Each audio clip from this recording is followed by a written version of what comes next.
Hey everyone, it is Annie back with another video, and I'm really excited for this one. I'm just working on editing this video, and I just wanted to quick pop in and say that when I filmed this, it was so windy at my house. Like, it was crazy, and I did not realize that it was getting picked up in the background noise until like right now. I apologize for that. I hope you can still take some point away from this video, even though it's kind of distracting in the background, but I hope you still enjoy the video. I want to tell you guys the top 3 things that I have done to save my money over the years. I think I say this maybe in every video, I don't know, but I have been working since I've been 14, and by nature I definitely am a saver over a spender.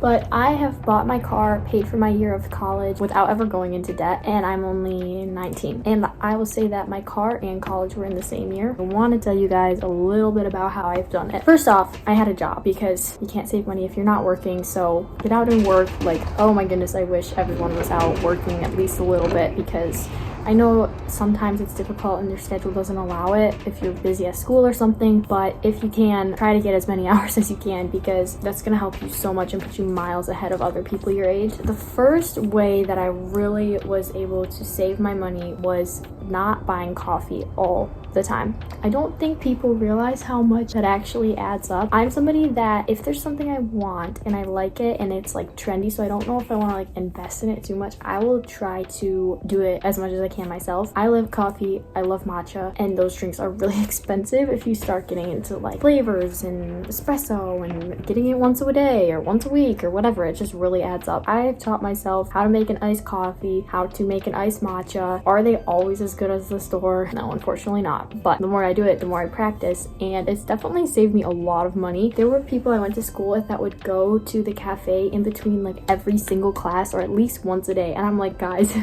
that is so expensive. Do you know how much that's costing you? When I realized that I really liked matcha and that I really liked iced coffee, I decided that I was gonna get the stuff and try my best to make my own, because even though you have to buy the things to make that stuff, the initial investment is a little bit bigger than buying actual one coffee. It will pay for itself after you make yourself like 5 drinks or something. That was my thought process with that. And also, I really just like the process of making the drinks. To me, that's half the fun. That's why I do that. And my coffee maker I got for free off somebody who didn't want it anymore when I was at school. That was a win-win. The second thing is nails. Oh my goodness, nails are so expensive, and I actually have yet to go, well, I have gotten gel on my real nails before, but I've never gotten acrylics to lengthen them, which I do really want to go so bad now that I'm working more. I probably will try to go at some point this year. I bought myself a gel nail kit with tips, taught myself how to do my own. My hands look kind of weird right now, but they're gold. I am not a professional, and if you look close, they're definitely not perfect, but they give the same exact idea, and I got good glue. They stay on great, and I think the initial cost of the kit was $30, is less than most places you can go and get acrylics done for, and I could do them every single week if I wanted to. They last really long with the glue. They last as long as normal nails. I really like doing that, and it's also a really fun hobby for me. It takes like 1 or 2 hours to do your own if you do them really nice, but it's sort of just a nice craft project to do, and then they're done, and it costs me $30 to do them as many times as I want. That's a really good investment and a really fun hobby, and there's so many tutorials on how to do your nails well and get them to stay, and you can put like as much or as little time and effort as you want into them. So by not going and spending, you know, $60 or something, or $45 once a month to get my nails done all the time, or twice a month, I think some people go a lot more often, definitely makes a big difference. And I'll admit, sometimes it's difficult because all the girls I go to school with, I used to work with, they'd have their nails done all the time, and they always looked so cute, and I didn't even think to have a kit at the point when I was working. Now I have these, and I just did them for my Christmas party. I don't know. It's definitely, you can think about it, you can look into it, but I would highly recommend if there's something that is super popular and you can try to do it in a way that's less expensive and put a little more time into it, then it's a great idea. The third thing is broader, but I categorized as entertainment. I personally don't go out to eat that often or go buy things for myself all the time. I'll admit I'm a sucker for thrifting and occasionally go shopping with my mom, but generally I look in the clearance rack or something that's on sale. My favorite tip when going out to eat is look at what the specials are. I just was at a restaurant recently. My favorite burger was on their specials for like half the price or a quarter of the price or something. Always check the specials, and then just try to do more creative things with your friends. I don't do a ton of stuff with my friends, but when I do, we definitely try to keep it on the cheaper side, or just more like quality time, like walks or something like that, so it's not so expensive. Because when I was in college, people would want to go and do stuff, and like I was one of the only people in our friend group that had a car. I was always kind of like, no, I don't really want to drive all the way there, because my school is in the middle of nowhere and the closest Walmart was 45 minutes away one way,